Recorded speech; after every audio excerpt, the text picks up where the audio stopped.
Yeah, you, come here. Haven't you heard? We don't need to hide anymore.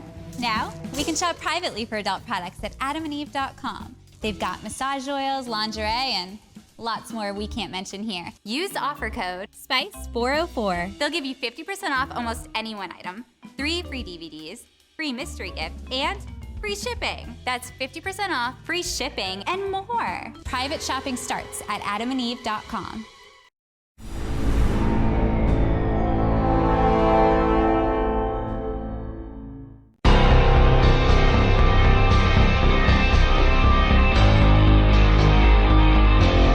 Turnpike Sports Book Report.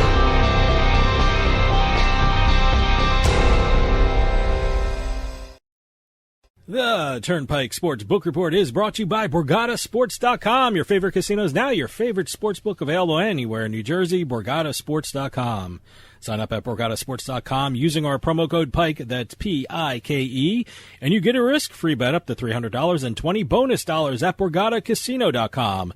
Must be 21 years or older and in New Jersey to place a bet. Terms and conditions apply. Gambling problem? Call 1-800-GAMBLER. And welcome to the weekly Turnpike Sports Book Report, where we discuss the state and national reports on the sports betting industry, the launches that occur across the country as well as in Canada. We also discuss the latest updates in the legislative area, and also we discuss the multiple deals that always occur in the sports betting industry in this country, in this continent, as well as overseas. Well, this week we're going to start off by talking about some of the little commercial gaming sector overall, not just sports betting, but also iGaming, the casinos, the commercial casinos, as well as the sports betting numbers. But according to gambling is having an amazing year right now in terms of revenue and in terms of handle when you're talking about sports betting. But just across the board, casinos, sports betting, it's been a great year. Well, the one thing I noticed, and everyone is talking about a recovery. But it's even more than that, because everything you compare, not just last year's numbers to last year's numbers, but if you go back to 2019, you're approaching bettering those numbers as well. So I don't know if it's a resurgence or it's just, I think maybe there's everyone's all pent up.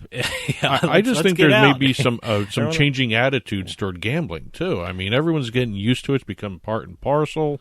There, a lot of people more accepting of gambling too, I think. Sure. I mean, look, everyone's getting out of the house. Everyone's seeing gambling on TV. It's being incorporated into sporting events. I mean, everyone's talking about it. Here in the Northeast, we have a ton of television shows about gambling. So, and we're going to have more probably more. And it's been great. Well, according to the American Gaming Association, commercial gaming revenue hit an all-time quarterly high this past third quarter in 2021, $13.89 billion.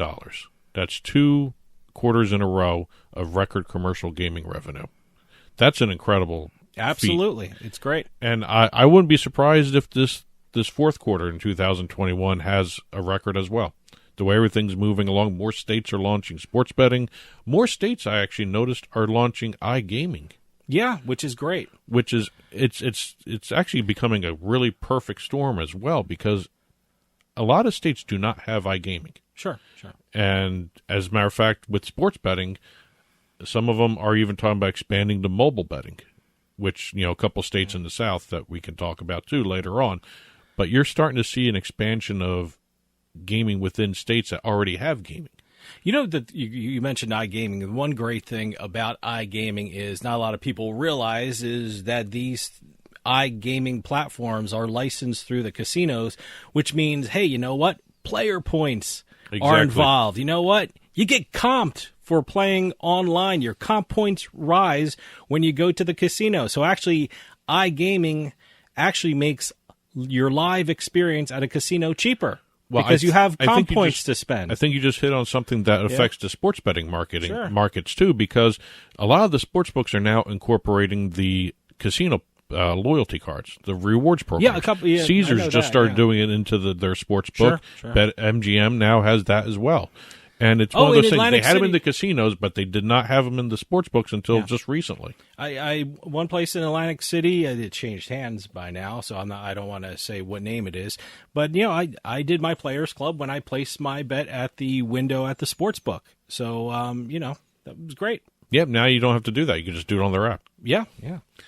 Sports betting revenue, according to the American Gaming Association, hit $886.5 million in the third quarter. Sports revenue over the first 9 months posted a $2.74 billion mark. That's over 300% more than what at this point last year. Mm-hmm. So, again, you're comparing pandemic year to this year.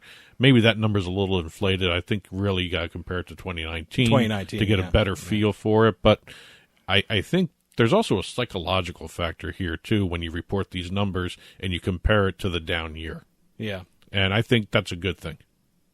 Before we get into some of the state numbers here in terms of post-PASPA numbers, benchmarks that were hit, I wanted to hit on Oregon. We talked about Oregon last week. Yeah. And have some additional numbers here. It's kind of interesting to see what happened in Oregon. They had a decrease in registrations month to month these last 2 months from September to October, but the number of bets increased 47%. Less people, more betting. Wait. Or maybe it's customer retention. Well, that's what I'm thinking about. So many people signed up early on that, you're going to see less people signing up because most people who signed up early on. So I'm putting a positive spin on that, by the way. Well, I think what we both I'm being a marketing guy for them, yeah. What we both just said is reflected in this number. The number of active players, these are not the registered players, but the active players, increased month on month and year on year. Okay. They have 27,781 active players in October. So the active players have increased, even though the new registrations have slowed down a little bit. Mm-hmm. And I think that's going to change, too, once DraftKings comes in, because they're going to be taking over from Intralot at some point. Okay. So we'll see what happens there. And, of course, I have to hit your favorite sport, table tennis. Yeah, table tennis. Did not make the top 6 this past month. Yeah, it was holding steady at number 6th most sport bet. In terms of handle. In terms of handle. So well, Oregon and Colorado are big on table tennis for God knows what It dropped reason. down a little bit. Okay. It went to 7th. 18,854 bets, a handle of $1.342 million. And here you go. 777 players bet on table tennis in the month of October. The average bet went up $71 on table tennis. I don't understand the sport enough to do a $70 bet on a table tennis Look, match. Obviously people like it, number one. Number two, they're making money off it because they understand the sport. They do their research, they do their analysis, and you know what? They do well in table tennis, so it's bet. So good for them. I don't understand table tennis. I don't know the players. I don't know the teams. If there are teams, I don't know. But no, good for them. If they want to bet table tennis and they make some money, good. Well, we're moving on to a national side of things here. Right now, we have some of the sports books reporting their October numbers. Illinois reported their September numbers just very recently. We talked about that as well. The all-time national post-PASPA handle currently, and this is going to change by the time this airs because there's going to be more states reporting too as well. We still have Arizona we're waiting on too. Mm-hmm. The post-PASPA handle all-time is now over $75 billion. This is from, what was it, May of 2018. Yeah, okay. So it's $75 billion. Yes, wow. Yes. Okay. With their October sports betting report, Indiana is now the 5th state in the country to clear $5 billion in post-PASPA handle. Wow, Indiana, huh? They joined Nevada, New Jersey, Pennsylvania, and Illinois. They're the only 5 states in the country to clear $5 billion in handle since PASPA was repealed. Illinois is now the 4th state to clear $6 billion in total handle since their market launch. Okay. Only 3 other states, since they're 4th, New Jersey, Nevada, Pennsylvania. All 4 of those states are the only ones in the country to clear $6 billion in total handle. Okay. So we have a $5 billion mark. We have a $6 billion mark just recently set, which is another indication of a growing industry here. Absolutely. But again, as a lot of people will point out, the handle is a great number to report on. It's a great number to discuss. You got to look at the revenue figures for each state, and we'll do that at some other point. They're also listed on the print version of the book report on our blog, too, as well. Okay. We had New York, finally. Yay, New York, huh? Giving out some permissions to, or licenses to sports betting operators. Again, one was actually both were super bids. The two super bids got them. One group was DraftKings, BetMGM, Bally's, Ballybet, really, and FanDuel. The other group was Caesars, Wynn, PointsBet, Rush Street, and Genting. I said it right this time. Yep. And that was headed by Canby, and that was the group that also has the deals with the sports teams as well, and also the Yes Network, which is going to be actually kind of fun to. I can't wait to see what the Yes Network. I have to admit, I love Yes Network's programming. Yeah, no, it's great. It's interesting with the Yes Network. I can't wait to see how they do it. But another New York local sports station is really doing up the betting program. MSG is really they have a ton of betting shows all of a sudden. Every night there's a betting show. Well, since you just mentioned MSG, they are in the news in terms of a deal, so I'll just skip ahead a little bit. Yeah, BetMGM, we'll go back right? to a couple other things. But after the New York operators were announced, 9 of them, BetMGM and MSG entered into a partnership, a marketing partnership. Not just MSG as in the physical arena, but the MSG company, which not only does the arena, they do the Rangers, the Knicks, they do the MSG network. Yes. So I enjoy the MSG network. I like it. I like it. I watch it every night because, like I said, they always have betting shows on, and there seems to be a new one every week. So I'm trying to think of some are questionable. Yeah, some are, but it's interesting. Let me tell you, information is king when it comes to betting, and if I get information from all different sources, that's a good thing. Well, as I said in the rundown of the Turnpike Sports episode coming up this week, and people will hear that, the BetMGM MSG deal has for me, I don't know. If I'm wrong, please tell me, the first Zamboni deal, which is actually pretty cool. I see a lot of sports betting advertisements on hockey and basketball games and baseball games. You see it on the walls and things like that. And certainly you see it around the stadiums and football games. So I'm trying to think if I've ever seen a Zamboni with a gambling emblem on it. But I'll rack my brain and try and think of one. Well, for Rangers games, you're going to see it on the Zamboni as well as on the boards and the ice and all that stuff, and also on the broadcast itself. For Knicks games, you're going to see it on the floor, the thing in front of the sideline clocks and all that stuff, and also now on what they call the basket stanchion. Okay. The stand that holds the basket. Now, will it be on the actual stand that you see? Because I've seen these overhead shots looking down on the basket, and they have either a website on the top of the basket or the backboard, or they have like an advertisement. Is it going to be there, or is it actually going to be on the bottom portion of the no net? word on where it's going to be okay. yet. Also, there's possibility of having some digital stuff on the digital stanchions. stuff On the hockey, stanchions. my God, digital things are everywhere. Well, that's with the broadcast crews. Yeah. That's where you see the things on the ice. There's nothing really on the ice except a logo here and there at center ice and maybe one or two others, but most of that stuff's digital. A lot of people don't even realize. A lot of the digital ones are behind the nets. Yeah. Yeah. Sort of like what they do in baseball, behind the batters or green screens. Yeah. So that's all digital stuff there, too. Staying with a couple of the deals here, Betway, which has been making deals everywhere. Betway announced a deal with the NHL's Philadelphia Flyers, since we're talking hockey anyway. We just talked Great. Ranger stuff there. Betway is now the sports betting operator and official partner of the franchise. Wow. You're also going to see Betway's branding on the ice, on the boards, as well as Flyers' social media. And it's kind of interesting because the Flyers, I took a look at their social media standings and everything. Mm-hmm. The Flyers are the first in the league in Twitter engagements. Oh, okay. And first in Twitter social value. Okay. So that's kind of a unique.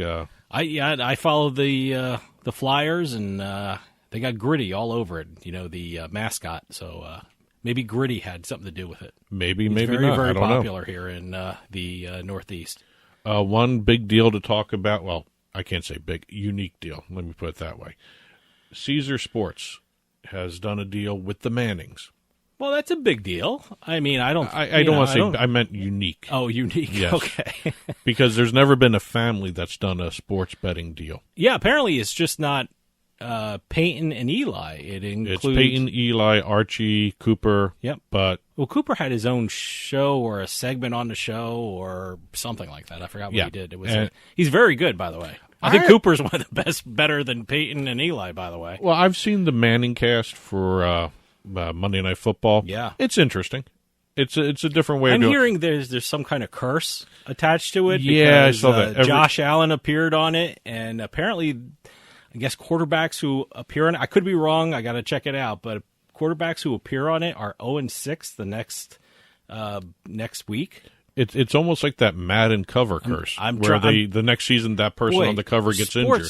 Sports love curses, don't they? The Curse superstitions, of the Bambino superstitions. and superstitions, and this is ridiculous, man. But it's But it does explain the Bills losing to Jacksonville, so it's a convenient excuse.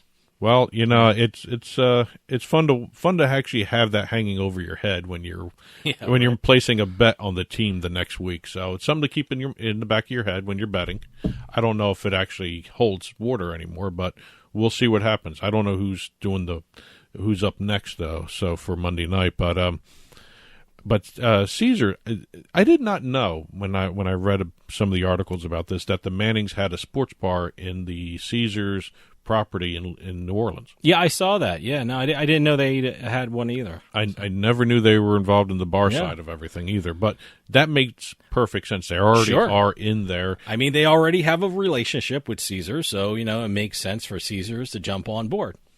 And I would assume, considering Archie Manning and the Mannings were such a big component in Louisiana, I think the only person just as big as them in that state is Drew Brees. Yeah, absolutely. I used to love watching Archie Manning play in the Saints. He was really, he was. I wouldn't call him a mobile quarterback, but it was so much fun when he got into trouble when he started running around. I mean, they have one of the amazing. Go to the old NFL films. He was fun to watch. Well, him and Fran Tarkenton were always fun to watch back there. So, but I wonder if they're going to do one in Indiana too, because there's a Caesars property there. There's a Caesars sportsbook there. Yeah. Peyton, played with the Colts. Yeah, exactly. Yeah, so Baltimore should be a good place too. But I don't think was he there when they were Baltimore Colts. No. Colts. Speaking of Louisiana, let's stay there. I was so dead wrong about this state because I kept hearing November 1st launch for the industry. And all the articles I've been reading, all the reports from the Division of Gaming down there in Louisiana said, read to me like they weren't going to make that November 1st deadline that they set for themselves for launch. And here we are. There's 8 sports books, retail sports books that have launched in the state already. Yeah, no, they opened opened up. What are we, halfway through November? They opened up in a big way. I mean, a lot of these places, the properties are ready to go with sports betting. One thing I was struck by when visiting the Everett Casino in Massachusetts. Encore Boston Harbor. Yeah, they had the windows ready. Yeah. All the state legislator had to do was pass it, and they'd have people taking bets on property relatively quickly because they're all there. It's all set up for it. So I'm assuming Louisiana was like that too. I mean, all they had to do was get the okay from the state government, and they jumped on it, and good for them. Well, they actually have a couple of the retail books as temporary books, and they're building the permanent ones. But the point is, they were ready. They were ready. They were all ready and set, and all they had to do is get the okay, and they started taking bets. Good for them. The one thing I have noticed in the U.S. industry, as more and more states come online, the launch times needed are becoming shorter and shorter and shorter. Well, yeah, I mean, sportsbook operators know what they're doing because they've been doing it for years in other states. So, they have the model, they have the business plan, they have the technology ready. So all they have to do is get the okay from the state, and they're all ready. Well, we're going to stay in the South. We're going to go to Mississippi for some legislation before we go on to a couple other deals. Mississippi is now looking at introducing a mobile sports betting bill. Good.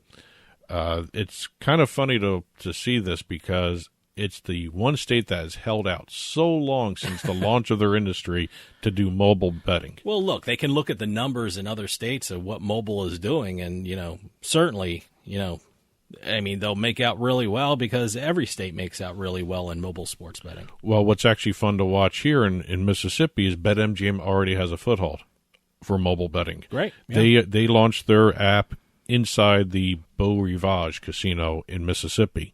You have to be inside Beau Rivage property. I don't know how far that extends. I mean, parking lot? I have no idea. I have to see the geofencing for that one. Yeah. But, boy, that's an interesting thing. Can you walk outside the property? Well, can you walk outside the building and do something on the if you're doing something like that, I guess you'd want people walking in your doors to place the bet. So, but I'm not. That's an interesting question. Can you walk outside in the parking lot and place a bet? Because I remember during the pandemic in Vegas, when the casinos were shut down, people were in the parking lots signing up for online sports books there. Yeah. So I'm wondering if the geofencing extends to the outside of the property a little bit. But again, maybe by January 1st, the bill will be introduced, and we'll see exactly how long it takes for them to launch their mobile betting industry. I think that would be kind of an interesting state to watch. I don't know if it's going to be as fun to watch as Louisiana has been, but it'll be kind of interesting to see exactly where that goes. I actually came across, before we started taping this morning, a story about Massachusetts now. What's going on with Massachusetts? According to Senator Lesser, who is one of the proponents of sports betting, he's got one of the bills. They are close to passing. Well, I mean, that's his opinion. Okay, well, we'll see. The state's legislative year ends November 26th, and according to Lesser and a few other of the members of the legislature, there's only one issue separating everybody, and it's college sports. Lesser's bill prohibits any betting on college sports. Any college sports. Okay. Wow. And the other bill allows betting on college sports and college athletics, but no player parlays. Nothing on the player itself. Okay. You can bet on the teams. A lot of states have that. Which is actually a good compromise. Yeah. I wish New Jersey had that. That'd be great. I just thought that was the best way to approach college sports, but I guess they don't want to do that. But we'll see. Also, we have Pennsylvania, and we'll probably end on this story here because we have run out of time for this week. Just a heads up. Pennsylvania Gaming Control Board has approved a plan by Greenwood Gaming, Parks. Sure. To open a betting operation in the new Chickies and Pete's restaurant in East Whiteland Township. Wow, great. I have no idea where that is in Pennsylvania, but that's great. Malvern. It's a western area, where the mini casino is, they're building. Mm-hmm. So they're going to have a sports book and an OTB. See, that'd be great. I love Chickies and Pete's because they're like a local chain here in New Jersey and Pennsylvania. Well, this is in Chester County. Okay. So Harris, Philly. Great. Which is in Chester County as well. Go get some crab fries and place some bets. And that's it for this week's book report. As always, you'll see a print version of the book report on our blogs, turnpikesportsradio.com. Click on the blog. Any news and business updates regarding the sports betting industry, send them over to info@turnpikesportsradio.com. That'll do it for us this week. We'll see you next time on the Turnpike.